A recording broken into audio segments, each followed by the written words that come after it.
না, ব্যাটারি রিক্সা তো কোনো লাইসেন্স না, আপনারা জানেন। এগুলা বলতে গেলে একেবারে আমাদের দেশে ম্যানুফ্যাকচার ওরা নিজেরা করে।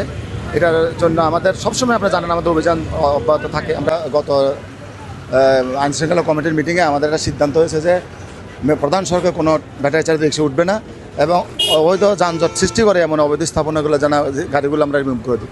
তারই ধারাবাহিকতায় গত দিন থেকে আমাদের একটা বিশেষ অভিযান চলছে ব্যাটারি রিক্সার উপরে। যদিও এটা আমাদের চলমান প্রক্রিয়া, তারপর আমরা একটা লোকসংখ্যা বাড়িয়েছি এই গাড়িগুলো ধরার জন্য, যাতে তারা মেইন রোডটা অ্যাভয়েড করে আর কি। আর আজকে এখন যেখানে দেখছেন আমাদেরকে, আমরা ডিসি অফিসের অপোজিটে আছি, জেলা প্রশাসক মহোদয়ের কার্যালয়ের উল্টা পাশে। এখানে আমাদের মাছের আড়ত, এনারা দীর্ঘদিন ওনাদেরকে আমরা বলে আসছি যে রাস্তার উপরে যেন ভ্যান গাড়িগুলো না রাখে, কাজ শেষ হলে তারা গাড়িগুলো নিজ নিজ ব্যবস্থাপনায় তারা যেন গাড়িগুলো রাখেন। তাই এনারা বলার এক সপ্তাহ ধরে আমরা ওনাদের কাউকে খুঁজে পাচ্ছি না। আমরা যাকে বলে যাই সে বলবে আমি এটার লোক না।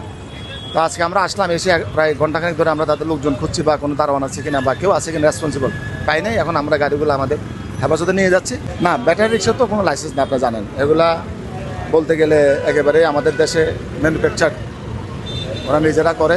এটার জন্য আমাদের সবসময় আপনারা জানেন আমাদের অভিযান অব্যাহত থাকে। আমরা গাড়িগুলো ধরি, কিন্তু এখানে বিষয়টা হলো যে গাড়িগুলোর জন্য আটকে রাখার জন্য একটা ডাম্পিং প্লেস ট্রাফিক বিভাগের খুব প্রয়োজন ছিল, আবার আছে।